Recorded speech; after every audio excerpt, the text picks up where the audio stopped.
go ahead and turn on the transcript as well. There we go. Give some folks a minute to attend here, to log on, to get connected. There's always that wonderful, oh my gosh, sorry. Of course, my phone is ringing the second we get this started, right? It's perfect timing. It's like announcing it. Yes. Well, I sent my husband to the grocery store, so I guess he'll just have to figure it out. We'll work through that, right? That's how it goes. Well, I don't want to get into anything too official here. I know there's still folks joining, and I don't want anybody to feel like they have missed anything. But it is a snowy afternoon here in Chicago. I don't know about you guys, but it feels a bit more like January than it does November. I'm a little bit irritated, I got to say. I love the snow, but I really don't want it until December. Right. Like, just give me some space to enjoy Thanksgiving. It's like Christmas decorations out now. I just can't handle it. It's just too early for me. Well, good afternoon, everyone. My name is Ginny, and I am with Anderson's Bookshops, and we are so thrilled to have this amazing event this afternoon for you. The very first one to celebrate Just Below the Ribs with Jeffery, Cranor and Janina Mathewson, in conversation with Jaya Saxena. And we are just thrilled to be the very first one to talk about your brand new novel. So thank you to everybody for joining us. For those of you who aren't familiar with Anderson's Bookshops, we are an independent bookstore located outside of Chicagoland. We have 2 locations, one in Naperville and one in Downers Grove, for those of you who are local enough to know the difference between the 2 cities. We are actually run and owned by the Anderson family and have been for 6 generations. We've recently sort of done the math, and we figured out we are the oldest single family run bookstore in the country. So we're really proud of our history in our communities and all of the work we have done to connect authors and readers. And we hope that we can continue to do that for another 6 generations. I don't know if the Anderson family feels about that, but I think it would be fantastic. So I'll go ahead and say it. Obviously, COVID has changed everything for everyone. For small business, it has been especially difficult. So we appreciate your attendance here and your support of our store, because it means we can continue to do this, whether it needs to be virtual, which does mean we can invite folks from the other side of the globe, as the case may be, or the other side of the country. And when we can be able to get back together in person safely as well, we're looking forward to that. So when you support a store like ours, you're continuing to offer these authors a place to speak about their books and to share their stories and their knowledge with you. So thank you very much for joining us for those reasons. We, in normal times and before times, as we like to say, we would do over 400 live events a year. Not quite that many during this virtual time, but lots of things coming up. So please visit our website, andersonsbookshop.com, or either any of our social media handles to find something else that you might be interested in. We do have on Tuesday, if you are a Midwesterner like me, you don't want to miss Charlie Barron's, the Midwest Survival Guy. And we are going to have a blast with him. That's on Tuesday. Also later this week, Joe Pera and Joe Bennett. Some more podcaster folks writing books. And also we've announced Brene Brown next month. So something for everyone. Please come back and see us again. Quick accessibility note, we have turned on the live transcript feature. So if you'd like subtitles or a full transcript as provided by Zoom, you can choose that using the live transcript or CC button at the bottom of your own screen. But on to our main event. We're so happy to be celebrating, as I mentioned, the very first event for You Feel It Just Below the Ribs, which isn't even out until Tuesday. So everybody is getting a very special sneak peek here. Jeffery Cranor is the co-author with Joseph Fink of the New York Times best-selling novels Welcome to Night Vale, It Devours, and The Faceless Old Woman Who Secretly Lives in Your Home. With Fink, he is the co-writer and producer of the Welcome to Night Vale podcast, with over 300 million downloads in its 9-year run, and the lead podcast in the Night Vale Presents podcast network. He also creates theater and dance pieces with his wife, not content just to be a best-selling author. We have to get into other parts of the arts world as well, with his choreographer wife, Jillian Sweeney, and he lives in New York's Hudson Valley. Welcome, Jeffery. And Janina Mathewson is the author of the acclaimed novel Of Things Gone Astray and the novella The Understanding of Women. She has written audio drama for the BBC and Radiotopia, with credits including Murmurs, The Cipher, and Passenger List. Originally from New Zealand, she now lives in London. And the 2 of them co-wrote and produced the Within the Wires podcast, which has been downloaded nearly 6.5 million times. I love speaking in millions for things that are for amazing art shared with the world. That's fantastic. And joining us for our conversation partner today, Jaya Saxena, is a writer living in Queens, and she is currently a staff writer at eater.com, and her latest book is Crystal Clear. So hi to the 3 of you. Welcome. Thanks so much for being with us today. Hello. Hi, thank you for having us. Fantastic. Well, I'm going to let you guys have a conversation as we go along here. For folks joining us, you can drop some questions in the Q&A or the chat, and we'll get to those a little bit later. Yay. Yes, sounds good. Yeah, because I have questions, but please give us more. Uh, so Janina, Jeffrey, I'm so excited to be here. I was telling you before, I love this book. It was so fun and so creepy, and yeah, I just had a really great time reading it. And so I guess to start off, this is based in the same world as your podcast Within the Wires. But I will say for anybody, if you do not listen to the podcast, like you can absolutely, understand what's going on in the book. It does not require like pre-existing knowledge of this world. Because first off, maybe I wanted to know what made you want to write a book in that world, and sort of what you think, what sort of storytelling you can do in a book that you can't do in a podcast, and vice versa. I'm glad you phrased it like that, because that's the second part of that is part of the answer, I think, to the first, and that particularly because the podcast is it's found audio, which limits the amount of information you can share. And so we've been building out this universe each season, because it's an anthology series, so each season stands alone but is set in this universe. And then when we talked about the possibility of doing a book, that was the first sort of question that I wanted to ask, is what the only reason to write a book really for me is what can we do with that we can't do in the podcast, in terms of fleshing out the world even further and exploring it a bit more, because you have a lot more words apart from anything else, and you can explore a lot more widely, which is exciting. Obviously for people who have already listened, it gives more information than they've had before, just because you've got more space and more scope, and because the story covers such a long period of time, covers a woman's entire life. So it allows us to really, not in an overbearing way, I hope, but explore a little bit more of what happened to the world to bring it to the point that it is in this the new society, as it's called. I really enjoy having any type of fiction that I don't like to have a constant puzzle where it's super opaque and difficult to get through unless you do a lot of jotting down of things. But I like in books or in podcasts or movies or TV shows or what have you, where they're just like little things where you can kind of piece together to connect something back up. And I think that that's one of the fun things about this book, is being able to play around in the same world as Within the Wires. And unlike doing Night Vale, where it's just an ongoing story of the kind of same central characters, we don't have that with Within the Wires. So it gives us the freedom to say, here's this brand new character, here's her whole life, here's everything. But, you can still tie back in as people kind of get near the end of the book. They will see connections to other seasons of the podcast. But as you said, Jaya, it doesn't really require that. And I think the other thing, too, is that when we went with the idea of a found manuscript, we've been working with fake found audio for so long. So this fake found text is really fun, too, to not only have a found text that makes you question its reality, because it's a first-person narrator telling her life story and her take on how everything played out, but adding in this meta narrator, which is this idea Janina had very early on of like, what if we had a framework of somebody has found this, and it's the question of whether or not the book should even be printed. Yes, it should, but with this, with this caveat of like, we get to notate the whole thing.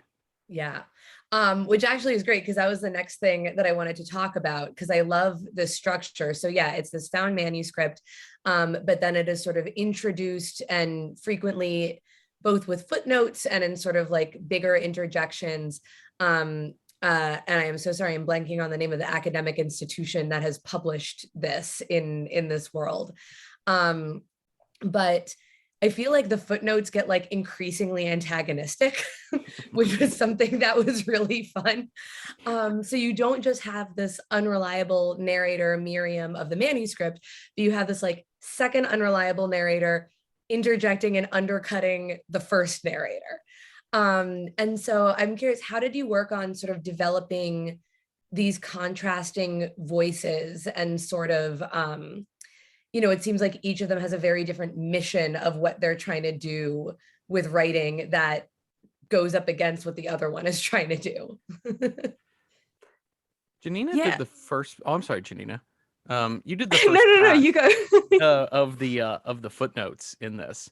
And what was really fun is as we started working through the sections, I started noticing that as Janina was adding footnotes to them, the idea of them become, by like book 3 out of 4 in this, in the 4th act of this story, there's moments where this isn't verbatim, but the meta narrator in this is just basically like, oh, come on, Yeah. like that kind of tone almost, which I, like you, Jay, I found really, really funny. And so that was really fun to sort of play with, like to build.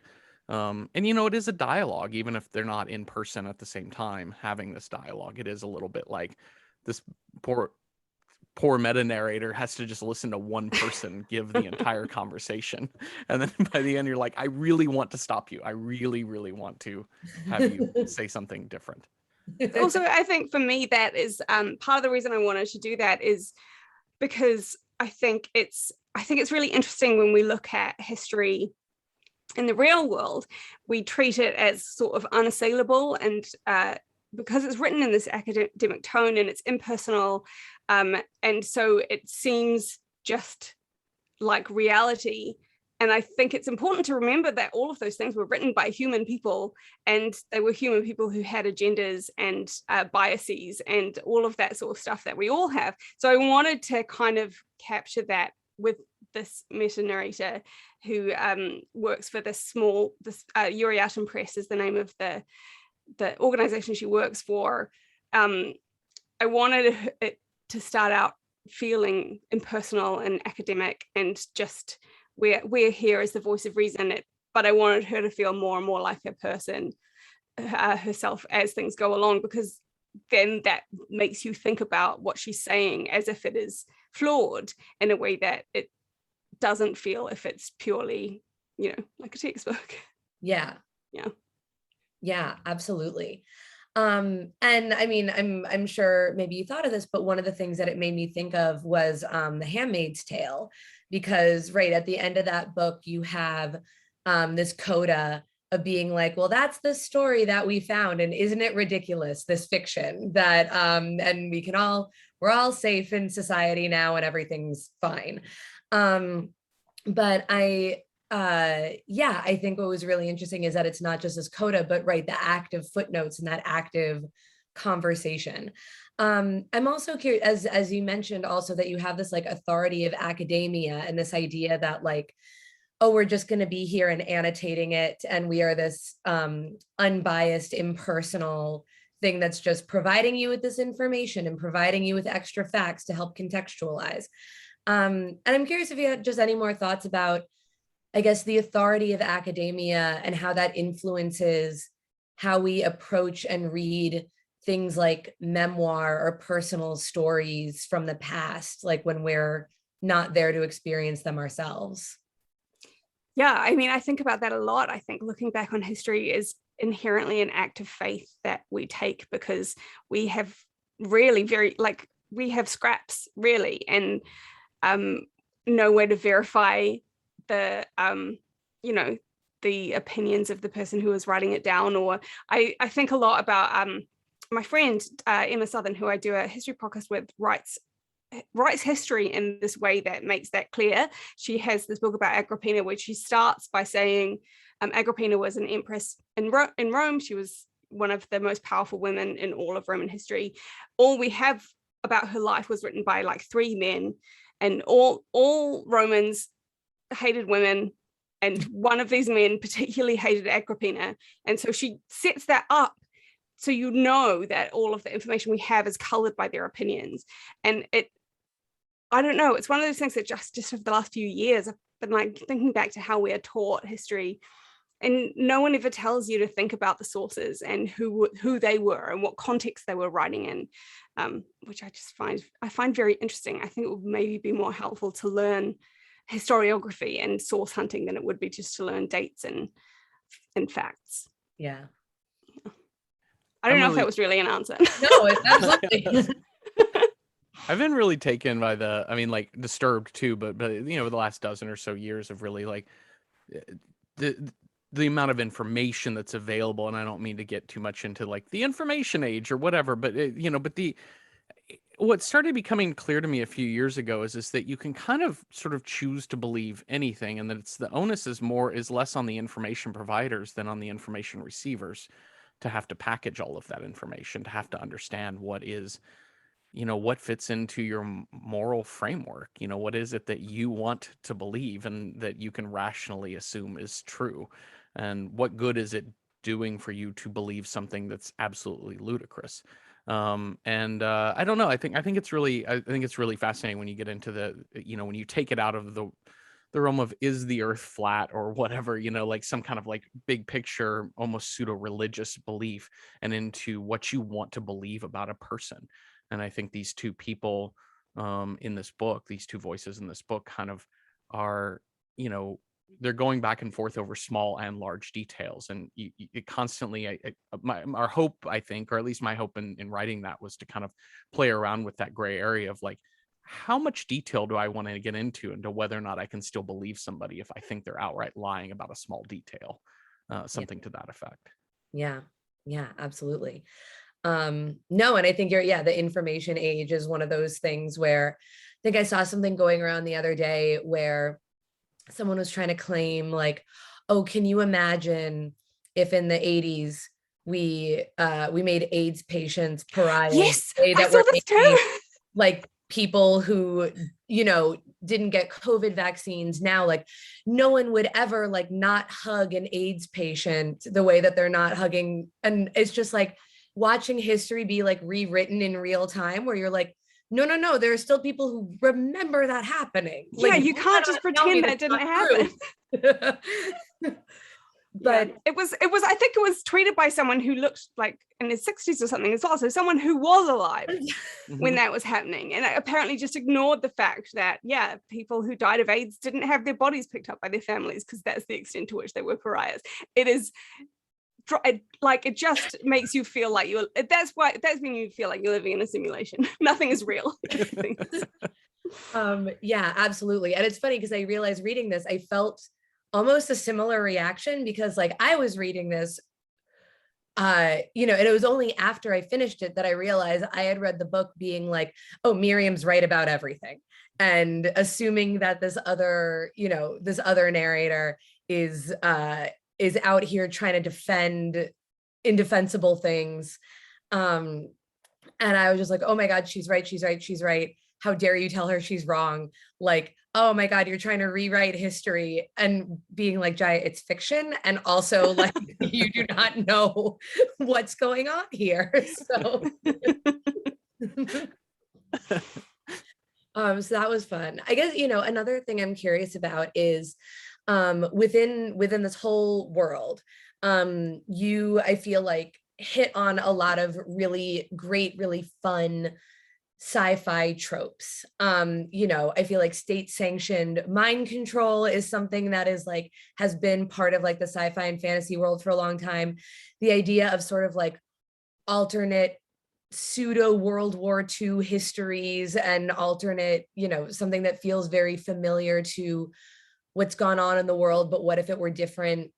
These are things that a lot of people have worked with, a lot of people have made some like really great art out of. So going all the way back to when you were creating this world, what made those points sort of attractive to you and things that you felt like you wanted to explore more? I think it started with when we first started working together and making the Within the Wires podcast. The very first season of that, the first 10 episodes, is just called Relaxation Cassettes. And our idea was to tell a story via only relaxation cassettes. And so what begins as simple breathing exercises and meditation exercises and things like that, visualizations, you start realizing that this narrator in each cassette is slowly sort of coding for you an escape route out of some medical prison that you're in.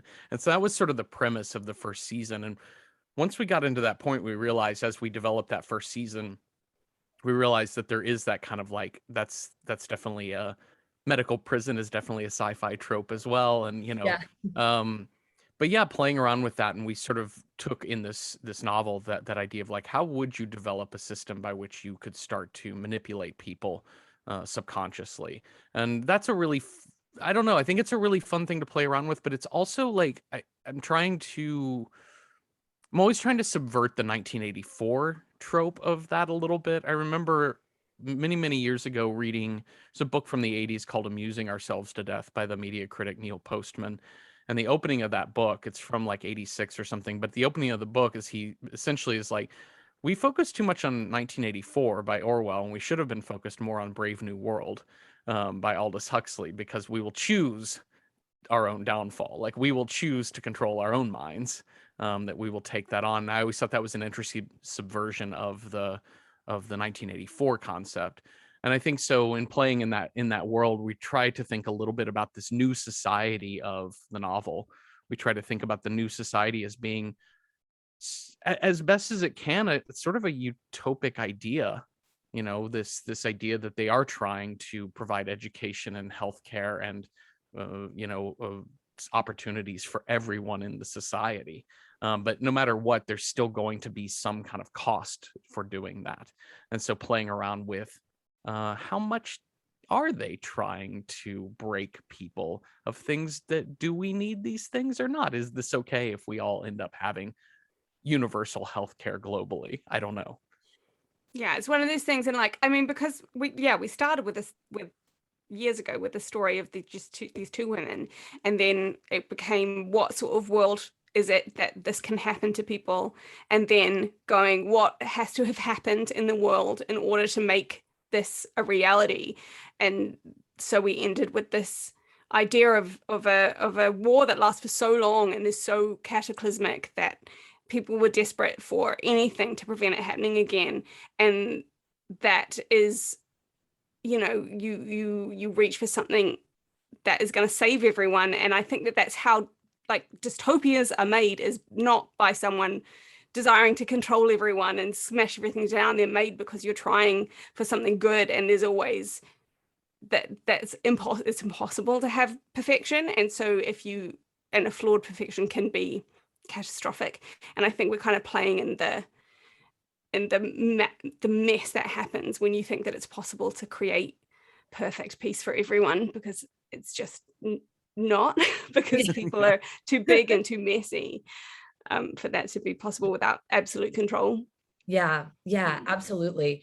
Because I think another thing that is so fascinating, and you do get into it a bit, is that, this book is sort of all about family and human connection and tribalism, and the thought behind so much of what happens is that blood connections with people are more powerful than any other kind of connection. But then you also see very clearly all the ways people build tribes and cause great harm with people that they have no blood relation to. So you have the society built on the idea that like, you shouldn't have parents, you shouldn't know your parents, shouldn't know your children, shouldn't build these bonds.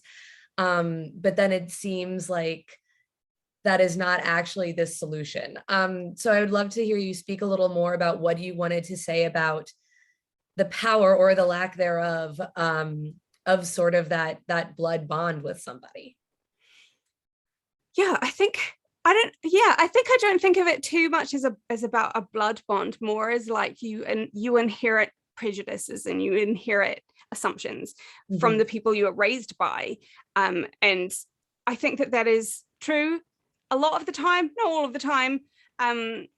Sometimes, you rebel against everything that your parents stand for. But if you were raised in an environment with certain assumptions, and a lot of people are, then it's harder to see alternatives. So this is a world where they just decided to start with only alternatives and like strip everyone away from everything that they would have learned just from being surrounded by people who had believed that to be true, if that makes sense.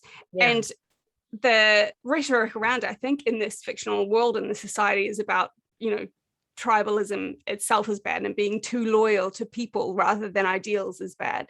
But that's always going to be a false argument, because it's always going to be impossible. You can't stop yourself from forming connections with people based around whatever you want, based around, particularly enjoying some tree that you see every day, and then noticing someone else particularly enjoying that tree, that you form a connection over that.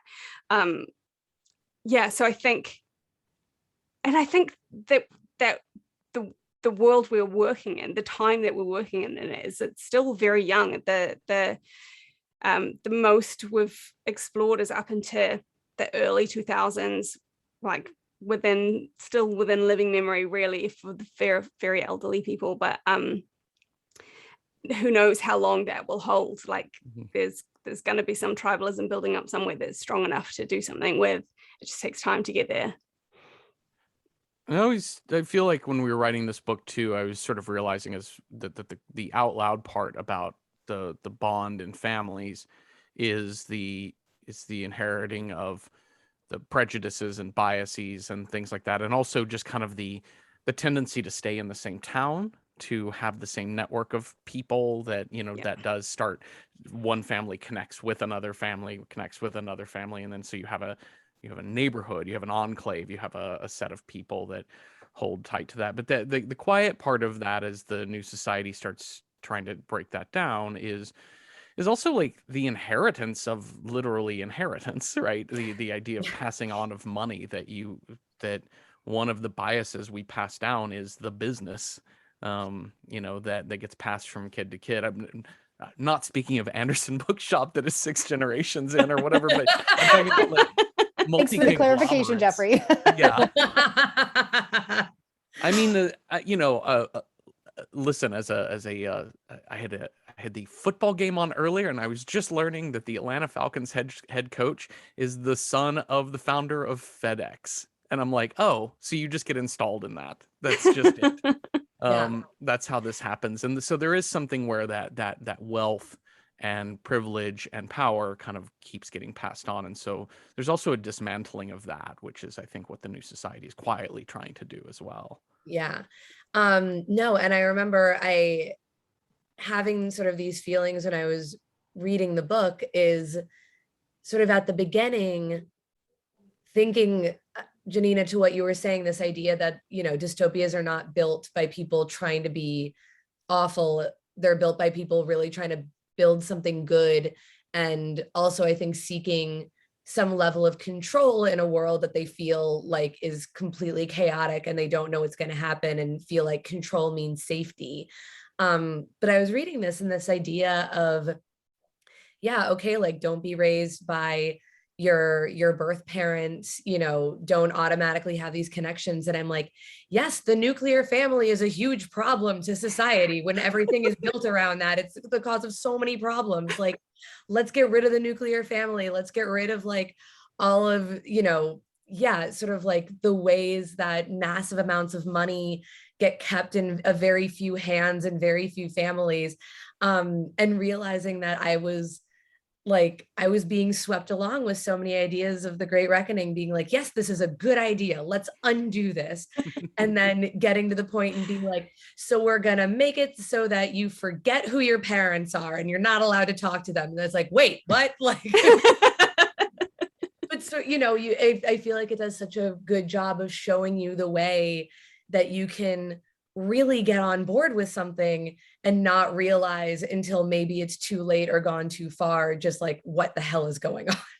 Yeah. And it's like, I can totally understand it. I look at the world and how big of a trash fire it is. I'm like, if only I could like just make all of these things happen. Like I believe we need radical change. We need to dismantle all of these systems and start again from scratch, because everything is broken and was broken from the beginning. So we just need to tear it all down and start again. But then I also do believe that like we should have some form of democratic consensus around that. So we're never going to get there because that's too many people to convince, and it's so hard.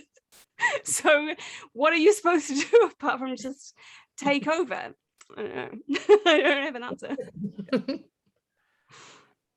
It gets very easy to write a story about let's dismantle the family like around holiday times for me. Yeah. As everyone's going to Thanksgiving right now, just keep this in mind. Yeah. I'm like, I gotta stock up on some movies to talk about so we don't talk about news with the family, and just No, it can sometimes be a very alluring idea of just being like, well, what if I just like broke free and did, but I think it, it really does show, yeah, people, we are meant to build connections with people, whether that's the people that you were raised by and have known all your life, or people you find later on. Like it's sort of impossible not to have at least one connection that feels very strong to you. Yeah. I mean, connections are the point, right? Like, yeah. What would anything be worth if it wasn't about connections with other people? Yeah. Agreed. Yeah. Another thing I really loved is the way you just sort of, you watch Miriam's life go through the Great Reckoning. And then things just sort of like go on and like continue. And I think you see the way that like anything that's built, it's not like one entity really like swooping in. It's just like it gets built very slowly.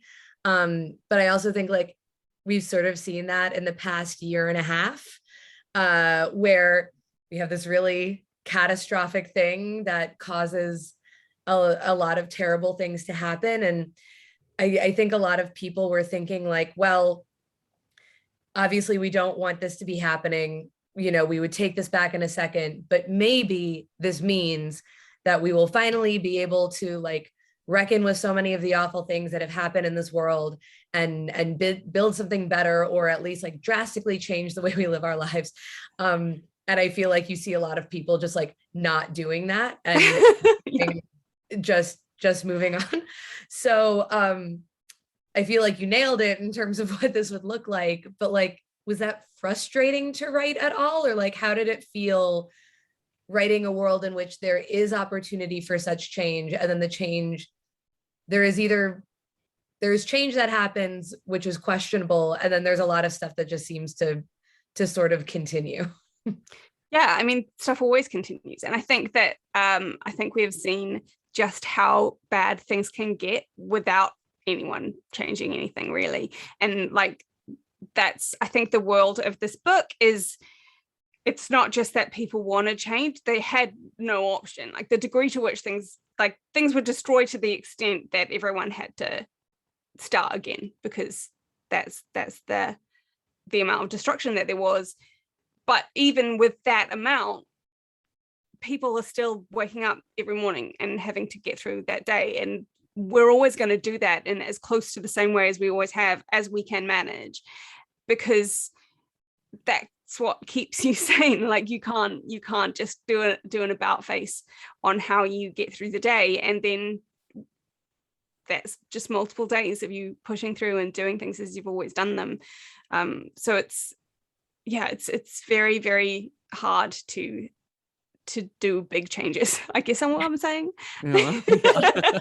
Yeah. Which is mind-blowing news.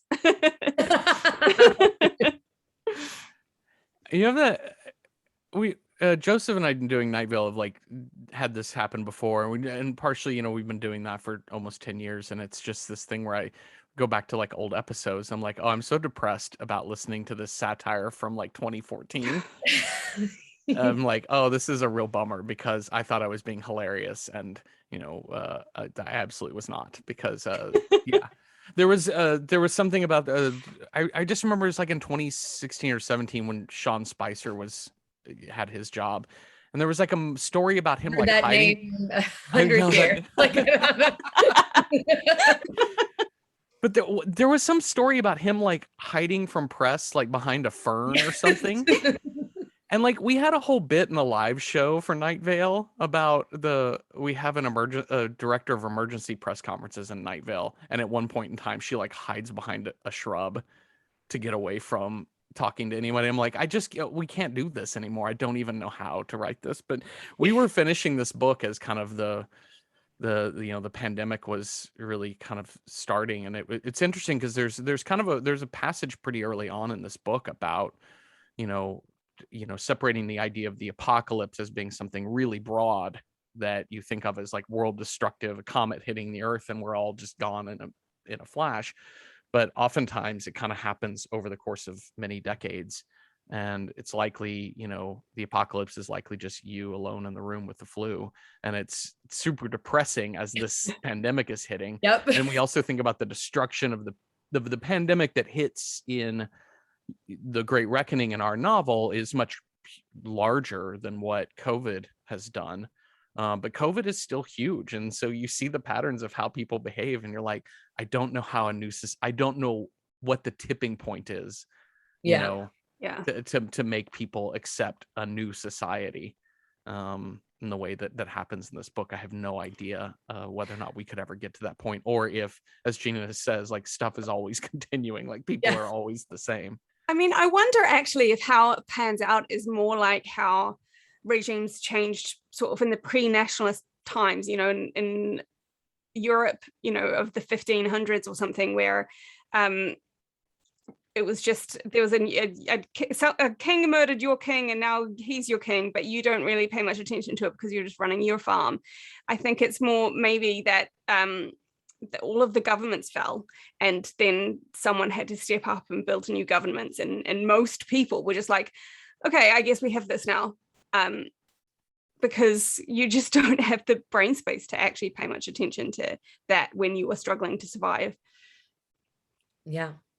Laws come in and you accept them. No, completely. And I think that's something that keeps being borne out, where you're just like, I don't know. I mean, and also slightly by design, that if people are so focused on their, immediate problems in front of them, it makes it much harder to have the energy or the brain space to focus on like what's actually behind all of them. Mm-hmm. And I think, like, for me, over the past few years, in my little, left-wing London media bubble, everyone I know is desperately like furious and has been for years that the Tories are in power and have been for such a long time. And yet, despite all of that sort of en masse collective rage, we know that they're still going to be in power. We know they're going to get elected again. And so you feel that thing of like, okay, there's not much I can do. I can write to my MP. I can continue to vote in my wee Labour safe seat for Labour. But like, it's very easy to feel impotent. And I think that holds true when there are vast systemic changes going on, as like, just as it does when things are sort of pootling on as they always do. Yeah. When I was in college, did a bunch of theater history, and I got really into the playwright Bertolt Brecht. And but his characters I always found really fascinating because he loved to set people in like wartime or some critical juncture. Like a Mother Courage is this kind of like classic character who in a lot of ways is an opportunist when it comes to war. But I think that despite losing her sons in constant warfare, is still out there peddling, is still out there selling. War is good for her personal economy. The idea that people just continue to live is the thing that he's doing. Or, in his play about Galileo, you have the rise of, like basically this like kind of like scientific puritanism that the Catholic Church was doing, and forced Galileo to be like, you know what, never mind, I made it all up, I was totally playing you guys, just kidding, because he chose to recant to save his own life. But I think I do think there is something to that, to what you were saying, Janina, about the, there is this like non-nationalism, this kind of like individualist preservation, not this manifest destiny individualism that America has, but like more of this self-preservation individualism that you're just like, I just have to keep living, and whatever's happening around me, I'm just going to get up and I'm going to do my day. Yeah. And I feel like it's what in writing this, that seems very much like Miriam's point of view, or at least how she presents herself as just like, I was not here trying to craft a new society. I was just trying to survive and get through my days because I had experienced so much trauma. And then you see how, I guess, the machinations of all these other things, even if you have someone who has this power that she thinks is like very helpful, very easily turns destructive, or somebody who has the mindset of like, I'm just here for myself, I'm just trying to make sure I survive, that can turn very dangerous very quickly. Yeah, I think it's also very difficult on an individual level for people to recognize when they have power and when they have influence, because you still just feel like an idiot human flesh prison. And it's very, I think we see this over and over again play out online when you see, like, I don't know, I feel like every time a celebrity does something wrong and they get like hate for it, they seem so surprised, because I think it's very hard to conceptualize the weight of your words when you have that sort of influence. And I think that that's also true of when you have made, you know, a scientific discovery and you share it with people, because in your little sphere it seems helpful. Like, it's very possibly almost impossible to conceptualize how big an influence that sort of thing can have, because it's, you know, you're still just a tiny little lonely, barely functioning person. Yeah. You know, I'm curious. Yeah, you were talking a little bit about other influences, or talking about these tropes. What other works, either books, podcasts, plays, anything, do you feel like you feel it Just Below the Ribs is in conversation with? When we started talking, like when we went down the path of doing the footnotes, we were referencing Jonathan Strange and Mr. Norrell as a really great example of a book that uses that meta narration really well. And it kind of calls into question an alternative history, right? That you think should match up with our normal understanding of their timeline, but it obviously is different because it's a fantasy or sci-fi sort of world. You know, I think like one of the great examples of the annotated book is Nabokov's Pale Fire, which is a great example of the back and forth narration. I think that one's really, really fun. I still like, I think in terms of language, the writer that I kind of always go back to for the voice when we were writing this novel was Helen DeWitt's novel, The Last Samurai. I just think there's like something about a character that has I think there's something about like the wisdom that kind of the undercurrent of the wisdom of a character who is really just trying to do her day. And underneath, I think if she really wanted to tussle with the politics of the world, if she could do that, I think might be really great at it, because I think she has a great mind. But like in The Last Samurai, she's dealing with a really, really the ravenous mind of a prodigious 5-year-old boy. And so she's having to give him things constantly to deal with while she's trying to just do her part-time job to pay rent. And I think that like, but the undercurrent of all of it is just how amazingly intelligent she is, while channeling this all into her little boy. And I think that, you know, there's kind of like a pithiness to Helen DeWitt's writing in that book that I'm always trying to achieve without being pompous, you know, without being that. So that was, at least for me, when writing, trying to find those moments of clarity in writing without trying to make fetch happen, you know. Yeah.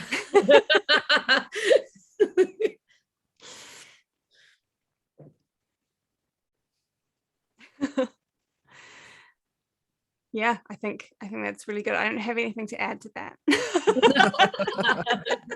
I hate being asked about other books, because that's something about that question immediately makes me forget every single book I've ever read. And particularly now, because in the plague times, my brain's been just soup. So I have been pretty dedicated to reading just fun nonsense, which I highly recommend. But it's all nothing to do with this. No, I feel like we all had such grand plans for the amount of reading that we were going to get done. I was like, this is amazing. I have nowhere to go. I am normally a slow reader, but I'll now be able to catch up on everything. And then I, you know, pick up a book, read 10 pages, and yeah, my brain's just soup. I'm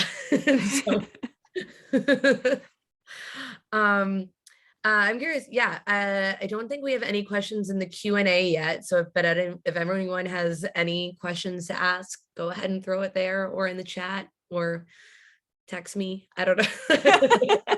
any venue. But I guess, yeah, until anything shows up, if you want to talk about process, I'm so curious. I've written a book with someone else before, but that was more nonfiction. So a lot of it was just us like easily like goofing off with our ideas in the same Google Doc, or just being like, does this make sense? I don't know. But so maybe writing a novel is very similar to that, but I have not written fiction.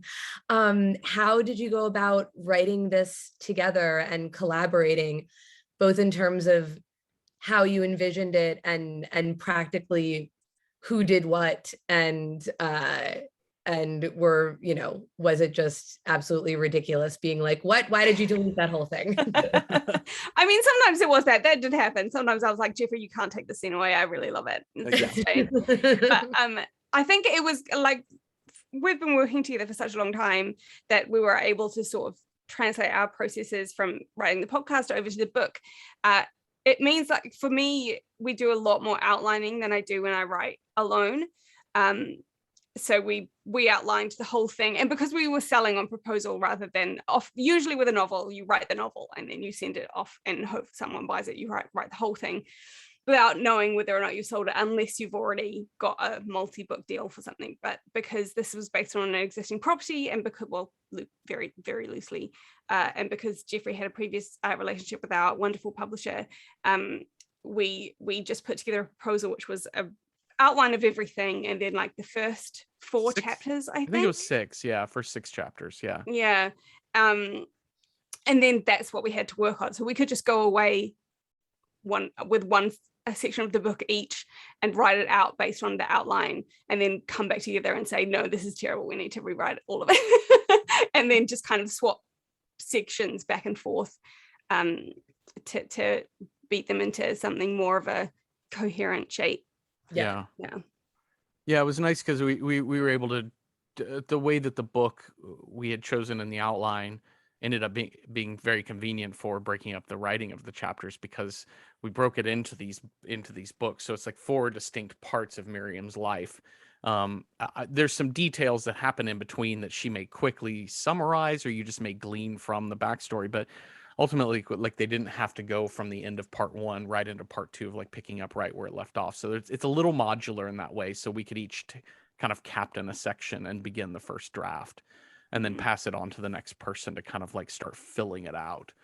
And so, it was sort of nice because like I could write, a 1,500 word chapter, and by the time Janina was done with it, it's like 2,700 words. So it's just, you kind of start, because she can look at it and start filling out with more details, or like punch up the language a little bit, and vice versa, that type of thing. And I think the really difficult part in the collaboration, because I don't think we were that similar to like you and Jess, working on y'all's book, in that we just had like shared Google documents, right? And kind of like, here's an idea I have, here's a thing. We were from here, an idea I have, here's an idea I have.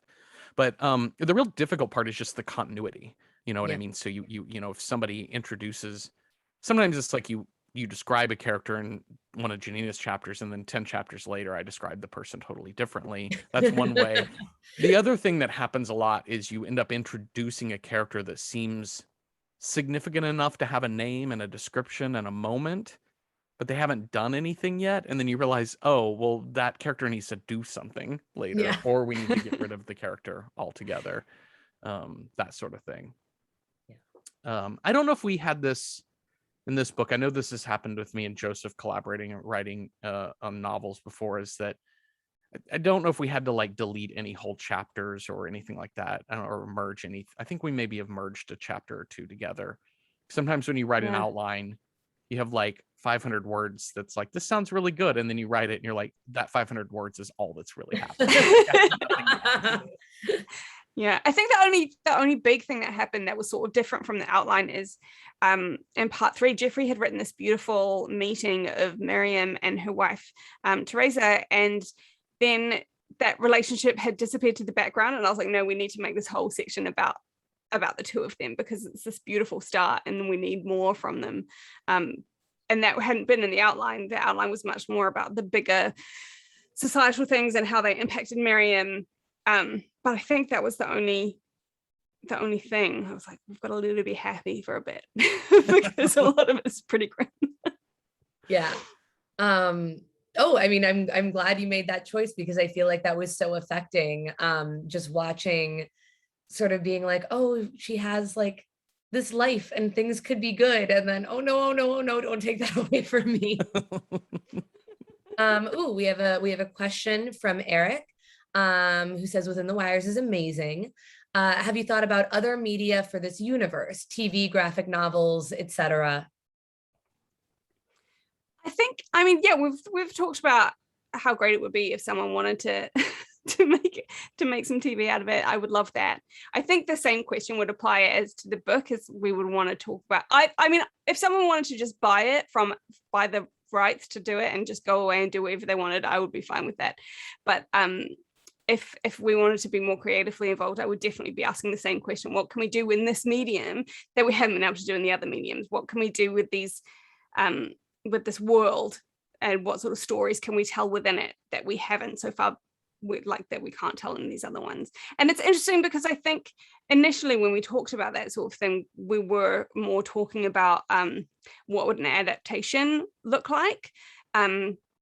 Like, for example, if you did season 1, you could see so much more of Aletta, who's the secondary character, or she's the listener character, but you don't see anything from her point of view in the podcast because it's just all one-sided. So maybe a TV show could explore that, and that would be really interesting. But then I also think it would be, now that we've done this book and we're sort of building out this universe, I think of it as like Anne Banks has the culture, or Maeve Binchy just has her Dublin, and it's the same world, but everything stands alone. So what other stories could there be in this world that would be more interesting to tell in those mediums than the ones we're currently playing around in? Yeah, I have that too, of like where I have little documents on my computer that are just like scraps of ideas. Some of them get as long as like 1,000 words, and some of them are just like 8 words long or whatever. Like they're just something like, what if spaceship? I don't know. Like, I don't know what that even means. I'm like, what was I referring to? But stuff like that. But yeah, it's that thing of like using the found audio of the podcast or the found text of a novel and a television. I'd be really curious about the found CCTV footage or whatever, the found home videos or something like that kind of like tell a story. And there's something but about having said that, that's the medium that would make me most want to move away from doing right, because we have this discussion about how frustrated you get with like found footage horror movies or whatever, there's so many bad tropes in found footage that once you recognize the limitations of the creators, it's really hard to get away from like it. A fake like news show that takes place in that universe, though. That's just like, that might be interesting. But yeah, it's like Netflix documentary series, like a Tiger King that's set in the New Society. Oh my god. But I'm also, what if spaceships? What if spaceships? Always should be asking that question. No. Only one person bold enough to answer. Thank you, Eric. I feel like that also gets into something. I think all of my favorite, to sci-fi, I don't know, anything that gets lumped under genre fiction. I always love it when so many things are not shown. I feel like I always get frustrated when I read something and then it's like, and now here's 200 pages of exposition about how this universe works, where it's like, no, I want the author to know how it works, and then I just want to like know that that's going on in the background. And I think you do both a really good job of that. I know that there is this whole other world exists in so many stories, and you're just getting it piece by piece. How do you make, I guess, sort of the choices of what to show and what not to show, and how to give people enough information about what the world looks like without it going into explaining, the entire linear history of society? I mean, I think I always for less information, to the less information side myself, because I that's just what I prefer as an audience member, as a reader, or as a watcher of things. I think how and what and when you choose stuff is one of the most important elements of writing fiction. I think that's how you create tension and intrigue and suspense, is just what you let the audience know and what you keep from them and for how long, etc. And I want to shy away from and actually this was one of the challenges with the book, because we had to have this thing where we invented this process, and there's this point where it's like we don't want to get, the more scientific you get, then when you try to explain something like that, I find the more it breaks a suspension of disbelief, because it's obviously not real. And this is like what I call the Christopher Nolan problem. He tries to explain stuff so much and you're like, it's magic. It's fine. It's just science magic and it's fine. But yeah, I think I generally worry about not saying enough, because I know that I habitually go for less rather than more. But then there's also that thing of you've got to give people something. I don't know. It's a hard balance. I hope we did it okay. No, you did. It was great. I have that same thing where I get frustrated, especially in like fantasy novels, because now I have to hear how all of the different types of tribes and different types of people and creatures and stuff exist and all of that. And so it's just a lot of backstory and a lot of history, because the author generally talks to the reader as somebody from our current actual real world. So they need you to know, well, here's how this is different from your actual world. And that was a question that came up for us in writing this book, because we're presuming that the reader doesn't exist in our real world. We're presuming the reader exists in this alternate world that we've created. So we want to talk to the reader like they exist in our fiction. And that's really tough, because as this like meta narrator is correcting through footnotes, the footnotes provide a lot of opportunity to be like, obviously Miriam is lying because the blah, blah, blah accord happened in 1941, as you would know from history. So trying to get the language just right to make the person reading be like, to recognize the meta narrator's, oh, no duh sort of moment. Yeah. And, those sorts of things. But it is hard, because throughout it, you want Miriam to be, you want to draw into, you want her to state something that obviously happened, but obviously the reader can't know that because they didn't exist in the same fiction as she did. Anyway, so yeah, it was just like a trick to play around with, is when you did explain things. No, that's really fun. Lacey, do you have any other questions? How did you when you and Jess worked on it, when you and Jess worked on the witches book, the basic witches book, like how did y'all you said shared Google documents, but like this is also like it's a nonfiction book, and it's a lot more like lighthearted. It's very historical. It's also very funny and interesting. But like, how do you do that? But it's still kind of like an annotation almost, even though it's not footnoted. I mean, like we, I think very similar to you, we sat down and we outlined sort of the stuff we wanted to say, points that we made sure were in there, breaking up into broader themes of what would be the chapters, and sort of figuring out like, and there are many times where you're like, oh shit, I actually think that these things need to be their own chapter rather than be under this umbrella. But we're sort of writing these little essays, writing these little spells, none of it was there was very few like whole chapter length pieces of text. It was all these little, like little histories, little somethings. So we could, spread it out if one person was like, I really want to tackle this, or like, I feel like it's really important for me to write this and bring my perspective to it. It'd always be like, amazing, go with it. That's yours. But I think the rest of them, we just, this massive shared Google document, and just periodically would go in it. Now I realize it's sort of chaotic to think about, but like go in there, see someone else has like left comments, see like words actively being added further up. And so you like go down and do your own thing. But I think it was just a matter of like very slowly sort of writing on a bunch of different scraps of paper and then gluing them all together, figuring out like, and hey, we have a book. Nothing. I feel like this sort of writing, collaborative writing, extremely unglamorous in terms of how everything is unglamorous. That's the lie that they want you to know, to believe, is that things are glamorous, but nothing is. Yeah.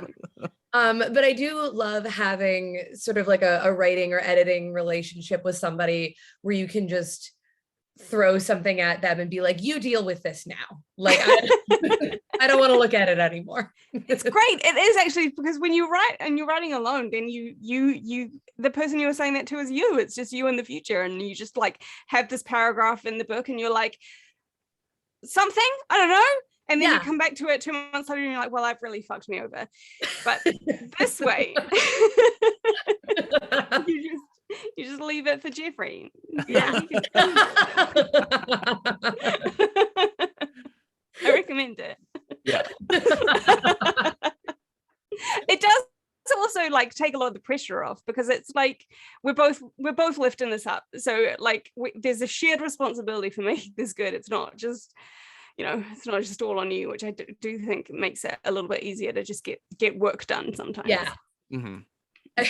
I love it. I feel like we both lift this up as like the much more optimistic way than I had it in my mind when Jess and I were writing Basic Witches, of like, if this is bad, you're coming down with me. So like, it's in our best interest to make it good, because like, I don't recommend, gonna be on you too. So like, I don't recommend writing with someone whose previous books with someone else have all done really well, and like the New York Times bestseller list. Now it's like, if this does badly, it's all on me. No, oh no, Jeffery, it's all good. When he writes the jokes. Oh my god. Yeah, I think it's I really have, I've always loved collaboration. I just think it just from a sheerly selfish point of view, it's just half the work, Yeah. I only had to write half a novel, and but I think that it's part of it, but it's also like we all have blind spots to certain things, and I think having another voice there I think the we lift each other up sort of thing is very true, because I don't think I'm unique in this, but I can be very hard on myself as an artist, like on my own work. And I think probably having somebody else to point out the things, it's interesting, like when Janina has a point about like, I disagree with you deleting this, or I don't think this section works, or having a critique of something I have done. It's interesting because sometimes when it matches what I say, it actually makes me feel, or what I tell myself, it makes me feel a little bit better, because I'm so self-aware that I'm hard on myself that I'm like, oh no, I was right. This feels good to know I'm right. And sometimes she points out things that I hadn't thought of, and we might have a debate about it for a minute. But it's interesting because we just have such different backgrounds, and sort of in a lot of ways, as to like what we study and what we focus on as writers. And so I learn a lot from her, from doing that. So I would assume it kind of goes both ways, sort of thing. I think it's also like, it helps contextualize what you're doing as just like a practical bit of like craftsmanship, rather than like making an art. Because I think when you're on your own, in your garret with your little sheets of paper, it's like I have to fully express my art, and it has to be important and good.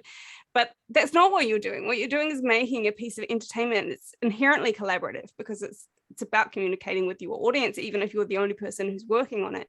And so when you're collaborating, that brings that more into your present as you are working. So even if like you write something and be like, no, this is terrible, it's awful, I'm the worst.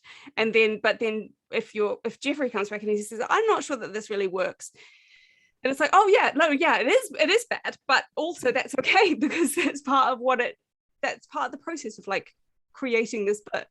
It makes it an everyday bad thing, rather than a catastrophic failure of yourself as a person. Absolutely. Well, I think, it seems like there are no more questions, and we're about toward the end of things. I don't know, is there anything else you want to say about either the process of writing the book, or just what you hope readers get out of it? I hope they get a good book that they really like. That's really it. Yeah. Also, I hope they enjoy to read it. If they read it, that's all I've got. Well, I think as a way of wrapping up on that very positive note, what's a very hopeful note, shall we say? I would pose a question to all three of you. So we're in reality. There is some huge, massive event, and we're sort of heading into that apocalyptic, post-apocalyptic world that so many have written about. What are the items that you need to be sure you have? And they can be useful things, or they can be like, this is going to sustain my mental health type of a thing. How many are we allowed? I mean, you know, what comes to mind? I think have a bag of holding if I can. I mean, obviously, I think for me as somebody, you know, being married, like I would think like number one is just have a checkpoint of like, this is where we go. If all cell phone is lost, if all things are lost, if we don't know what's happening, like this is where we meet. And this is what happens there. And I think that, I mean, I think obviously like for you know, physical health, like access to water, maybe away from a city, probably. I guess I'm so used to living out of the city that now I think I could be some kind of survivalist master. But like, I don't know. Yeah, I'm not sure that I could like, kill something for food. I'm not sure that I would be capable of doing that, like physically, like not even emotionally, speaking of that. But, and then, yeah, I gotta think if I can get just a couple of books thrown in. I don't know which ones those would be. Long ones, deep ones, probably something Michael Chabon, maybe. Yeah. It seems like a good one to grab. Yeah. Something readable. Don't make me pick books either. That's not going to happen. I do think, though, I want to hear the other answers from the other two of you, but I do think it's an interesting, like, I don't know if it's a TV or some sort of concept of like people who write about post-apocalyptic things, and then we throw them out in like the survivalist with like Bear Grylls or whatever. Like, oh my God, Naked and Afraid novelist edition. Right? Like dystopian novelist edition. I think Jonathan Franzen, Margaret Atwood. Yeah, we can get them all on this show. Right. You actually have to be in the woods, you know, where you know. Oh my God. And what art comes out of that, I think would be really interesting, you know. What about you, ladies? I like, my mind just went to, I just need something that's going to keep me cozy. I just want some good socks because I hate being cold. That's all I could think of it. It's hard. Like, I don't, the thing is when things have gone apocalyptic, it has always been my phone. Like we had some earthquakes back home just before I moved here, and that's all I thought about was if I need to know where that is, because that's you know, that is people, that's people's access to people. But if phones go down, then I don't know, when Jeffrey mentioned that happening, my mind just went into full panic. So I don't know. But yeah, something to keep me warm and dry is all that I'm all about the socks. Priority, I think. Yeah. Dry, clean, warm socks for sure. Yeah. I feel like I've always maintained that in any, like, you know, zombie apocalypse, like something where I would have to escape and survive. I want to die in the first wave. Like, I don't even want to. Yeah. I'm too soft. Just take me out before I have to worry. Yeah, it does not look fun. Survival thing. I do think I would ideally raid a pharmacy for birth control. Practical. I love it. Not just birth control, like also antibiotics and things like that. Like I'll take a bag of, like, you know, and Tums. Just like, well, because if you're gonna go out in not the first wave, Imodium, because I like got a splinter, like right? any of the medication, birth control, and antibiotics. That sounds fantastic. But yeah, I think and then like, love to have my spouse along, love to have water, but otherwise I'm just like, let the zombie eat me as soon as they run out of the lab, and I can just not have to be constantly looking over my shoulder at things. Yeah. I'm with you 100%. The first very practical answer, because I'm the same way, would be like somebody else who knows what they're doing. That's the thing I want, because it's not going to be me. Unfortunately, it's also not going to be anyone I know. That's a problem. Right. I need to make. We may need to work on those social circles, right? That's like, right. I need a dating app, but for people who could survive an apocalypse. who's really good at woodworking, and so I'd be like, Jeremy, where are you at? Like,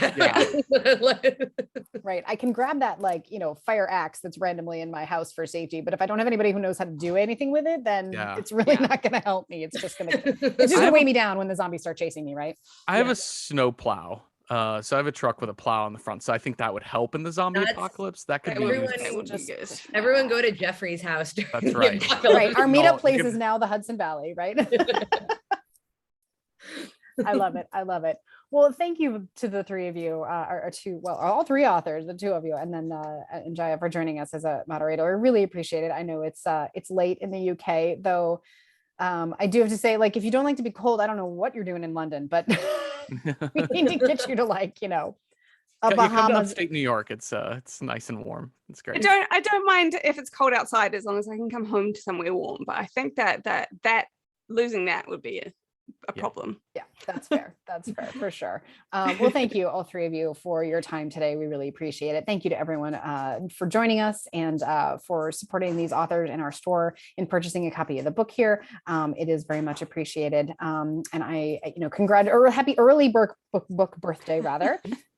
We appreciate you joining us for this. For those of you that did purchase a copy of the book, we'll get those in the mail to you this week, and you can have it just as quickly as possible. So again, thank you so much for being with us. Anything else anybody wants to end with?